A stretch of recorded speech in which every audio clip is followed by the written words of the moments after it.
Tonight, breaking news as we come on the air, the Democratic National Convention here in Chicago. President Biden set to speak in prime time a short time from now, saying moments ago he is set to pass the torch to Kamala Harris. Hillary Clinton set to speak in prime time too. Also tonight, the deadly flooding emergency in the Northeast. Water rescues underway and more rain coming tonight. We're tracking the storms. And this evening, Americans among the missing. Reports of a possible tornado sinking a boat off Sicily. First tonight, day one of the Democratic National Convention, President Biden set to deliver a heartfelt keynote address in prime time right here tonight, just 29 days after he dropped out of the race. The president saying late today he is ready to pass the torch to his Vice President Kamala Harris. Also tonight, at this hour, the protesters right here in Chicago breaking through a barrier a short time ago, the scene outside. And tonight, the new ABC News Washington Post Ipsos poll and where this race now stands. Kamala Harris now leading Donald Trump nationally, 49-45. Tonight, former President Donald Trump trying to counter-program this convention, campaigning in key battlegrounds in Pennsylvania today, attacking Harris's economic plans. And it comes after Trump told supporters he's better looking than Kamala Harris. The other major story tonight, the deadly flooding in the Northeast, a state of emergency in some places, at least 2 people swept away. Firefighters making daring rescues over raging waters, and those new storms moving in tonight. Ginger Z is tracking it all. The war in Ukraine tonight, the Ukrainian offensive inside Russia. You'll see the new images right here. And Russian soldiers now being held captive by Ukrainian troops. And what some of those soldiers told our Ian Pannell today, saying their commander left them. Ian is in Ukraine. Back here in the U.S. tonight, disgraced former Congressman George Santos pleading guilty to federal charges, growing tearful while addressing reporters. Also tonight, the desperate search underway, 2 Americans among the missing when a 180-foot boat is hit with a freak storm off Sicily. And tonight here, we remember Phil Donahue, his compassion, his energy up and down the aisles of his talk show, the host who turned the microphone over to his audience. From ABC News, this is ABC World News Tonight with David Muir, reporting tonight from Chicago. And good evening tonight from Chicago. We are coming to you from the Democratic National Convention, a very different convention than the party expected just 1 month ago, with Vice President Kamala Harris now at the top of the ticket. Tonight, the convention's opening night, President Biden will deliver the keynote address here on night one. The president saying just a short time ago he is ready to pass the torch to Vice President Kamala Harris. President Biden here at the United Center late today at the podium where he will deliver what's being called a heartfelt address tonight, just 29 days after he dropped out of the race. Vice President Harris and her running mate, Governor Tim Walz, also right here in Chicago tonight. Kamala Harris will be here in the hall this evening to hear the president's words, while outside the convention center, protesters gathering here in Chicago as well. Some breaking through a barrier just a short time ago, and we'll go to Matt Gutman here in a moment. But first, night one of the convention, President Biden and former Secretary of State Hillary Clinton both speaking in prime time. And tonight here, the new ABC News Washington Post Ipsos poll and where this presidential race now stands. Kamala Harris leading Donald Trump nationally, 49-45. And tonight here, the dramatic shift in the battleground states. We'll get into the numbers here in a moment. ABC's chief White House correspondent Mary Bruce leading us off. She's right here in the hall tonight. Tonight, President Biden landing in Chicago, surveying the stage as he prepares to give a convention speech like no other. A message very different from the one he'd planned to deliver just 1 month ago. Biden hoping to cement his legacy by urging America to vote not for him, but for his vice president, Kamala Harris. Are you ready to pass the torch, sir? I am. The moment for Biden bittersweet. Democrats here eager to pay tribute, but also newly energized by their new nominee. Harris's running mate, Minnesota Governor Tim Walz, setting the tone. We get an opportunity tonight to say a thank you to the best president of my life.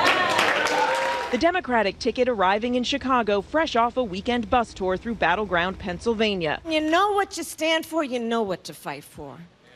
When you stand for working people, you fight for working people. Stopping by the local campaign office to work the phones. How you doing, Hannah? Harris now putting the finishing touches on her own acceptance speech. Yeah, it's almost done. I mean, there's some little tweaks, and I'm gonna, work on it probably starting tomorrow for the next couple of days. But it's coming along. I feel good about it. But tonight belongs to Joe Biden, and Harris will be there in the hall to watch the president pass her the torch. And so let's get right to Mary Bruce live on the floor here in Chicago. Mary, as you report, a major night ahead. President Biden set to speak tonight, a legacy speech, a passing of the torch, as you say, and also speaking tonight, former Secretary of State Hillary Clinton. David, tonight President Biden is passing that torch to Kamala Harris, but so too is Hillary Clinton. We all, of course, remember when she took the convention stage back in 2016, becoming the first woman to accept the nomination of a major party. Now, a second chance of sorts. Hillary Clinton tonight lending her support to Kamala Harris, hoping to finally put a woman in the White House. David. Mary Bruce, we'll see you in prime time right here. Mary, thank you. As I mentioned off the top tonight, tens of thousands of protesters are also here in Chicago. And just a short time ago, some broke through a barrier that had been set up by police. ABC's chief national correspondent Matt Gutman reporting in from outside the hall. David, over the past 30 minutes or so, protesters broke through this hard perimeter here, literally lifting it off, putting it right down there. See the blue helmeted riot police right there who've been pushing the protesters back, who poured into the breach by the dozens and dozens. Riot police squeezing them on both sides at this point. Unclear at what point they'll deploy tear gas. But you can hear screaming behind me, and there have been projectiles, placards, water bottles thrown at those riot police as well just over the past few minutes, David. Matt Gutman reporting in tonight for us as well. Matt will be tracking the security situation for sure. And with the Democratic National Convention kicking off here in Chicago, former President Trump now looking to counter-program this, campaigning in key battleground states. Today in Pennsylvania, where he took aim at Kamala Harris's new economic plans. And after speaking at length this weekend about how Kamala Harris looks, telling his supporters he's better looking than Harris. Here's ABC's Rachel Scott. Tonight, Donald Trump trying to counter-program the Democratic National Convention, traveling to 4 battleground states this week, starting with all-important Pennsylvania. The former president visiting a manufacturing plant, hammering Democrats on the economy. Kamala Harris is an economy wrecker and a country destroyer. Our country will be destroyed if she gets in. Trump also taking a shot at Vice President Kamala Harris's running mate, Minnesota Governor Tim Walz, who has called the Republican ticket just plain weird. He said, we're weird. That JD and I are weird. I think we're extremely normal people.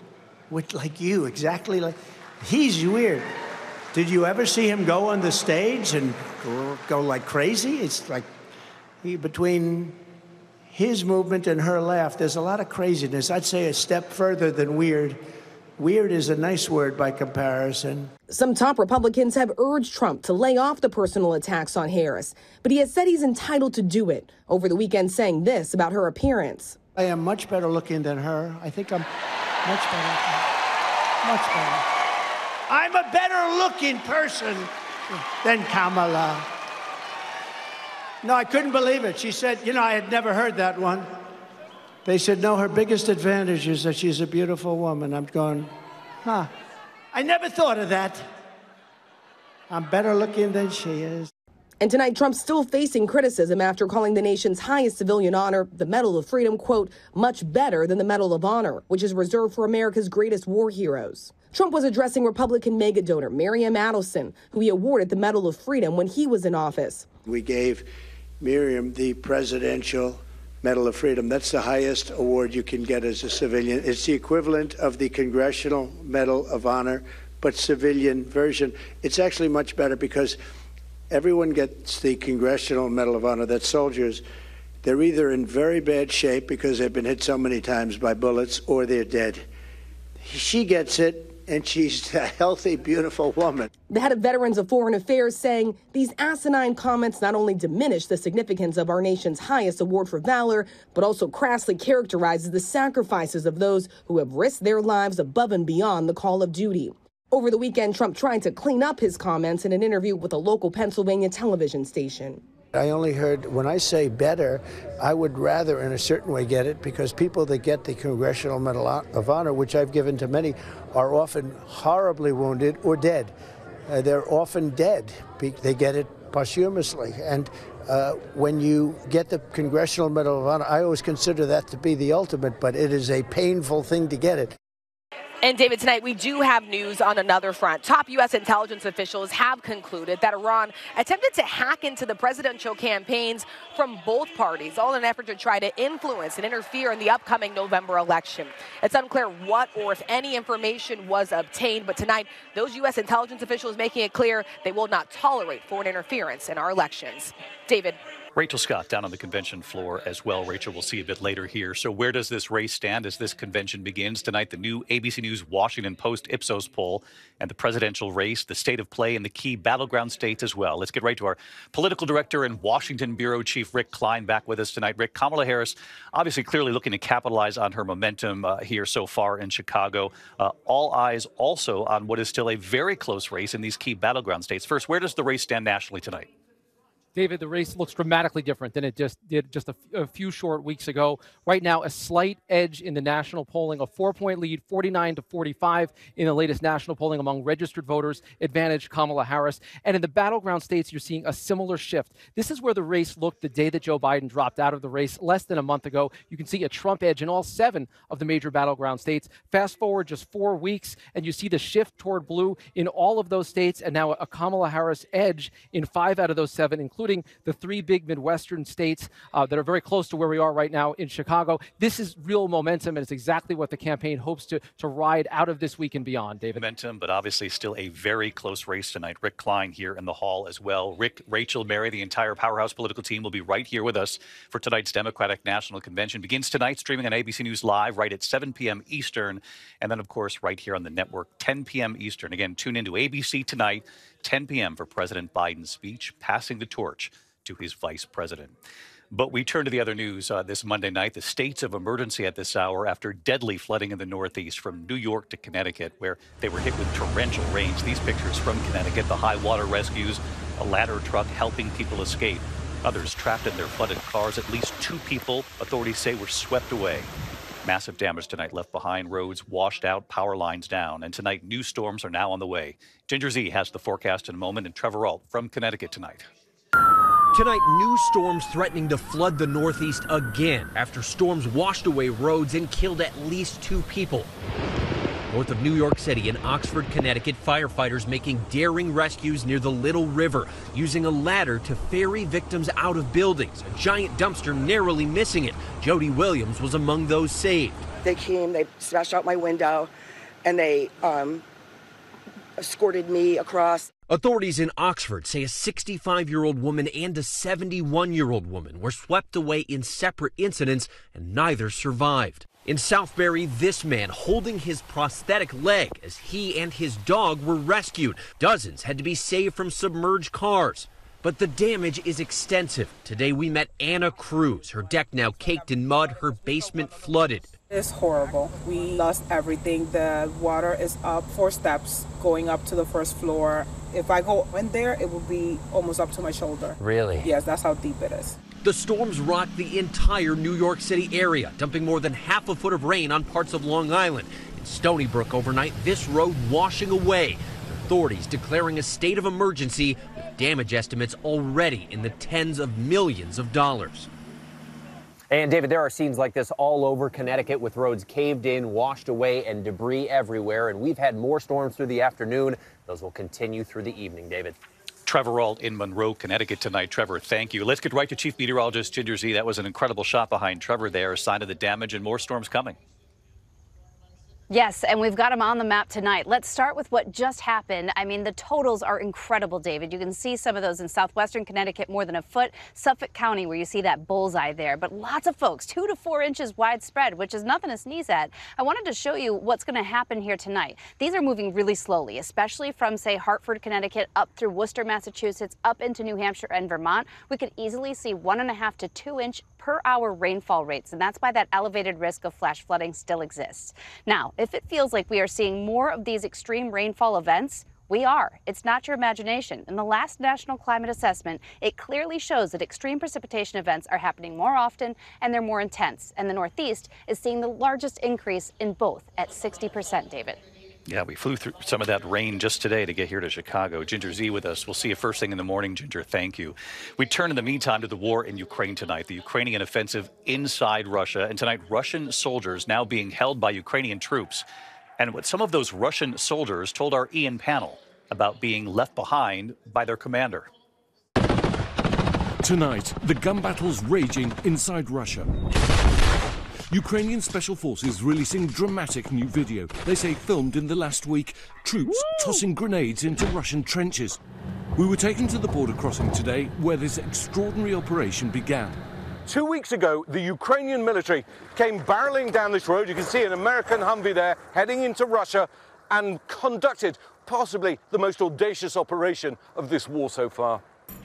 Ukraine says it's captured hundreds of enemy fighters. Today, we were taken to meet the prisoners of war Zelensky calls his exchange fund. The men, all young, all conscripts, agreed to talk to us. We've hidden their faces to protect their identities. The young soldier says when they started shelling us, our commanders abandoned us. Sorry, to be clear, your commanders fled and left you? Yes, they left. Soon they were captured and here they sit, glad to be off the battlefield, but desperate to go home. David, what we saw today was an active war machine pouring into Russia. It's shaken up this war and it's put Putin under pressure. But Ukraine needs more help from its allies if it's to hold on to its gains and make them pay. David? Ian Pannell inside Ukraine for us again. Ian, thank you. When we come back tonight, Americans are among the missing tonight after a 180-foot boat sinks off of Sicily in a freak storm. And tonight we remember talk show icon Phil Donahue in his own words tonight. Tonight, disgraced former Long Island Congressman George Santos pleading guilty to federal charges today, including wire fraud and identity theft.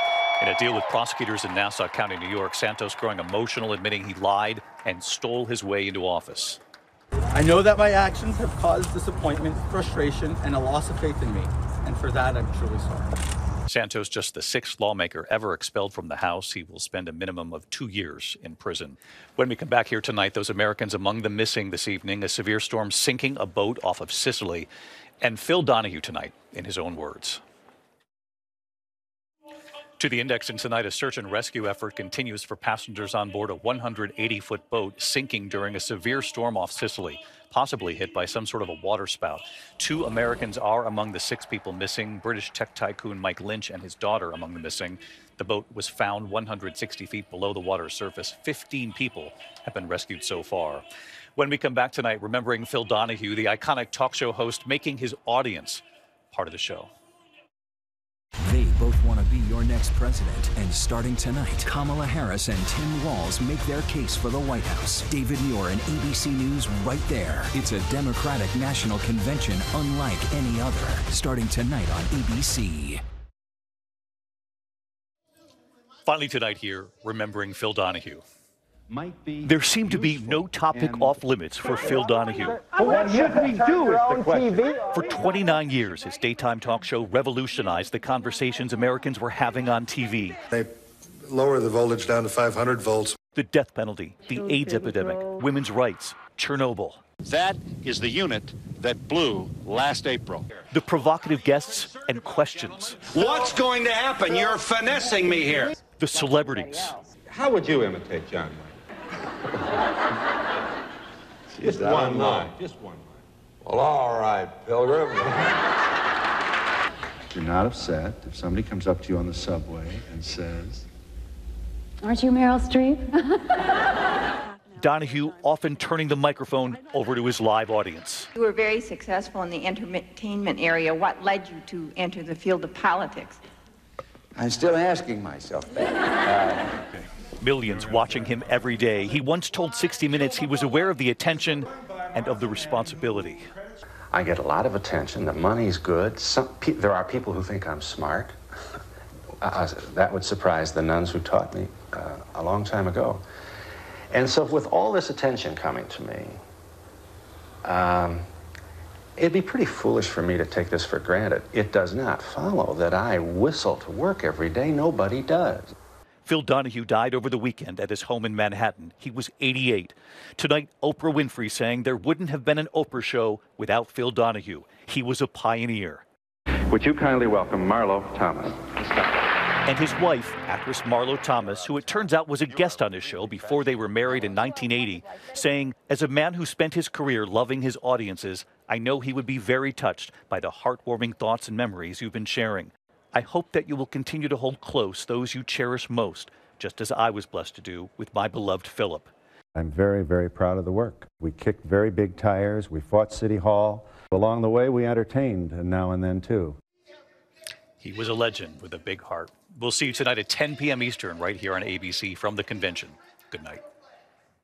Thank you for making World News Tonight with David Muir, America's most watched newscast.